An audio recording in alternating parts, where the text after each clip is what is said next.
Hi, this is Mariah Gullo from The Hollywood Reporter, and I'm in studio today with O'Shea Jackson Jr. How you doing? Hey, how are you? I'm good, chilling. You came in here with such a good mood, and you're happy, and like I just feel like you are young Hollywood. Man, thank you. I'm trying to make it work. Yeah, like you're kind of like at this like really great moment in your career where everything's opening up to you. Just like a few years ago, you were doing your first movie, Straight Outta Compton. Scary. Yeah, and now you're getting some interesting roles. Yeah, it's really been great. Straight Outta Compton was the personal piece for me, but then after that, I had to figure out like what's the direction I want to go in, and I really wanted to go the opposite. So I went to Ingrid Goes West, and that was dark comedy. Right. You know, people Which was really, great. people really loved Yeah. that. Yeah, shout out to Neon. Yeah. That got me into Sundance. I've never been to Sundance, so that got me into Sundance. That was dope. And then after that, we did Den of Thieves, and Den of Thieves was my first like action movie, and this one, Den of Thieves kicked my ass a little bit on just on the making it, and the success of it has been so good that you can't help but feel some sort of glory from all that hard work you had to put in. Yeah, it was like a slow burn, right? It got word of mouth. That's how it got popular. And then when it finally came out, the success of the film and just the good feeling of being there at the premiere, I'd do another one if they wanted me. Oh, well, we will be talking about that because there is a Den of Thieves sequel. Yeah, that's what they say. That's what I read. Nice. You were a screenwriter. Yeah. And so when you saw this script, were you interested? Because this is a script that had kind of been bouncing around Hollywood for a while before it got made. There were a lot of different names attached to it. Yeah. I really just told my agents, like, I need to do something dope. Like, you know, I'm even though in Den of Thieves I do get beat up a bit, I wanted to be in a dope movie. And for it to be an LA movie, it was just like the icing on the cake. And when I talked to Christian Gudegas, the director, you know, he's an LA boy. All we did was talk about the Lakers, you know, Lonzo and everything. So that's really all I needed to do. While you were filming in Atlanta? While we were filming before, like, man, that's all we would get on is the Lakers. And he's like a black belt in Brazilian Jiu-Jitsu, so he'd be talking to me about stuff like that. I really have no take on that. Like UFC and like things like that. Yeah, he can beat up everybody on set. That's what's up. Yeah. But it just looked like a juicy film, and then when I got to the end, and then when I realized what part I got, I was like, oh yeah, this is going to be a good movie. I mean, that's pretty great because this movie does play around with a lot of really fun things because it's the ultimate bank heist. Yeah. There's like the military men, the kind of bro code thing going on. I feel like it gets into the realm of what it's like to be an infantryman. Yeah, for sure. That kind of mindset. And then it just twists. It turns the table on you and it says, you know, the people making out in these heists might not necessarily be the guys who are holding the big gun. Yeah, just when you think, you know, everything is just, you know, black and white and you have an idea of where things are going, you realize how smart of a movie Den of Thieves is and you know, the little things that you should have been paying attention to and the little hints that we feed you, you know, throughout the film. Yeah, I think that's what makes it fun. I think that's what makes people really enjoy it. I read the tweets all day about people who are still seeing Den of Thieves for the first time. And, you know, I love it. I love it, and I can't wait to do more. That's awesome. Yeah, I know. It's kind of fun to be like the guy who you're not paying attention to in the movie. Oh, that was being great. The most important person, and that's pretty cool. Yeah, but you get choked out by Gerard Butler in a hotel. Okay, yeah, we got to talk about that. Beat up. All right, all the time. Gerard Butler, as just somebody who only has seen movies that he's in, seems like a legit crazy person. Oh, yeah. We all have to be. Everybody who plays pretend for money is a crazy person. You know, that's just how it is. But, yeah, Gerard's super professional, dude. Yeah. Me and him, coming up, my acting coach was Aaron Spicer. And that's Gerard's acting coach, and so we had that little bit of connection. And I've always wanted to work with him. You know, I would call him Leonidas because 300 fan, you gotta call Leonidas. And during that scene in particular, I had to let him know. He's choking you out. Yeah. He asked, you know, is this too much? What's going on? And I told him, I'm a pro wrestling fan, man. You could give it to me, man. I got a big brother. I've been choked out before. You know, let's really get it because I know as soon as we get it, we get to go home. So let's make this real. Just give me 9 good seconds. And I'm good. Right. So all of the coughing that you did afterwards and the difficulty speaking, some of that was not acting. No. So I was perfectly fine. But you know, it does help when you know how to cough. See what I do? It's like joke. Nice, I like that. Okay, so you're signed on for the sequel then? Oh, well, it's not what I heard. No, we're in negotiations right now, but everything is real close, and I'm excited to get started working. You know, I hope it films in LA. Oh no. Apparently, we're gonna go to Europe with this thing with the diamond heist and. Oh, that's right. Yeah, so. Oh yeah, you gotta pay attention to the end, guys. Yeah, I'm gonna be eating some bland food. Overseas. Overseas, it's going down. That's awesome.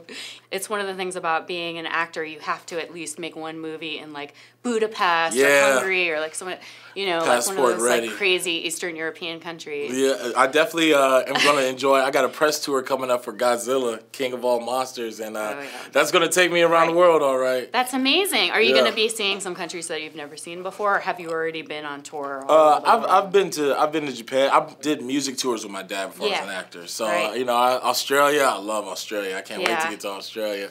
Japan, definitely would love to see a better version of Japan. I went to Nagoya, and like the hotel was the airport, so it was a weird setup. Whoa. It was a weird setup. So I can't wait to see more of Japan. Are you a fan of monster movies? I'm a fan of monster movies, most anime, video games, and A&W root beer. Nice. And I'm a Left Twix guy. And you're drinking it while you're watching. Yeah. Left Twix. Right. Well, what are your favorite monster movies growing up? I mean, obviously there's Godzilla. Yeah, Zilla. I love any version that you like. Any of the. Yeah, there's because there's different versions of him. The '90s one where he looked like he had that grimace to him. They kind of took him a little bit too far, where he kind of got like a cat mouth, and I don't like that one. But Godzilla, I've always loved just how big and bad he is. As a kid, you don't care about the people at all. Fast forward to these monsters. And then, I was also a fan of Guyver. It was like an old cartoon about this dude who got this suit from space and that he could call on at any time, and he would fight monsters. Gundam Wing, I'm a fan of Gundam Wing. Transformers, always. I want Pacific Rim to be bigger. I really dig the idea of Pacific Rim. So I'm definitely into that type of stuff. I feel like I don't like Kong. I don't like Kong. Yeah. I just thought it's a big gorilla. I see gorillas all day. I can see that anytime. But What's special about him? Yeah, it's a gorilla. I feel like with Game of Thrones now, there's they've really thrown down the gauntlet about how a creature can look. The dragons have become kind of amazing on that show. Okay. So I'd be very interested to see what this Godzilla looks like. Have you seen any sketches? Oh yeah. Godzilla is definitely he's definitely big and bad this time around. But I'm a Godzilla fan. The guy who takes the cake this time around is King Ghidorah. That's the one he fights. Oh yeah, three heads are better than one. Yeah, 3-headed golden arms. It's amazing. No, he gives Godzilla some work in this movie. You got to see it. It's pretty good. That's awesome. Did you ever see Gamera? He was like a turtle. It was like a different Godzilla. It was at the same time as Godzilla. They were doing these Gameras, and it was a turtle that had like rockets coming out of his butt. That sounds like Blastoise. Oh no, I got it now. I'm a Google it. I will Google this Gamera. Wait, have you ever seen the Busta Rhymes "Got You All in Check" with Godzilla? You gotta check that out. No, you're putting me on internet game. I love it. You gotta look that. It's so good. It's got you all in check, but Godzilla. But Godzilla, I'm with that. Perfect. The one thing that as a girl, I was watching Den of Thieves, and I was like, where's the lady action? Right. And I was wondering, do you have any actresses that you would love to do an action movie with? Yeah, she's on my head about it right now. Aubrey Plaza. Aubrey's on me so tough about writing a script where we just go around murking people. No, she wants to be aggressively killing people. So nice. I'm with it. That's like a California sequel. Yeah, hey, I'm trying to figure it out back at the house, but look for it coming soon. Awesome. Aubrey, I'm working. I'm sorry. That's great. Okay, I have a couple of questions before I let you go. Yeah, all good. First job that made you think I've made it, even if it wasn't true. Well, I was I made it. When my dad let me go on tour with him, right. I actually performed 18. I actually performed songs with my dad. I was on there as his hype man, and it's just a feeling that you get when you're standing in front of a crowd and you got crowd control. And my biggest issue with myself, my biggest battle is I'm real easily content. Like, I'm real. Like, it doesn't take a lot to please me. So if I like it, it'll work. Yeah. And I've always got to force myself to stay hungry. So I know that Straight Outta Compton definitely gave me a good feeling. You know, when you win an award, or MTV award, my pops never got one of those. We don't have no popcorn at the house, so I was able to bring in the first bit of popcorn, and that was another, huge moment for me. So little things like that, but I know I got a lot more work to do. Yeah. Well, it's good to always keep yourself moving forward like a shark. Yeah, exactly. I gotta move forward. Just keep swimming. Just keep swimming. But I like just hanging out too. Like hanging out by a pool. I'm so good at hanging out. Yeah, like 5 years could go by. Yeah. And you're like, I gotta get a job. Yeah, okay. God, where's my mom? Shout out to my mom. All right. Popsicles. Anyway, I'm going on a weird tangent. Best costume you've ever had to wear for a job? Ooh. I had to wear a jerry curl and a gold chain for this movie I did. That was a pretty good costume. I know the dopest costume I've ever, put on was Pac-Man for Halloween, and I was, really in like a ball. And my chick at the time was Tomb Raider, so we was Pac-Man. It was a video game couple. It's old school and new school. Yeah, exactly. Nice. Last time you made a mistake, and how did you fix it? Whew. That's hilarious.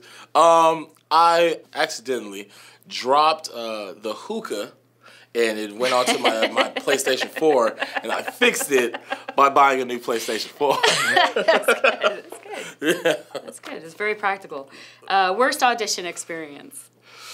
Ooh, I would have to say the 2 years that I had to audition for Straight Outta Compton are by far the most grueling experience. Because it's one thing to just do it, and they'd be like, all right, yeah, you're not for the part, or, getting a callback. But when you don't get a callback for 6 months, and you don't have a job, and you just dropped out of college to do this job. Right. And then another 6 months go by, and so this 2 years kind of builds up nice little nightmare. So thanks, Gary Gray. Excellent. Well, Shay, thank you for being here. You can check out Den of Thieves. It's coming out on Blu-ray. Yeah, it's got hard copy, unrated, deleted scenes, more Shay. What more could you want? And Godzilla is 2019. 2019. Also look out for Flarsky. I play Seth Rogen's best friend, and he's trying to get after Charlize Theron. It's really funny, really raunchy. Nice. All right. Bye, guys. Have a good one.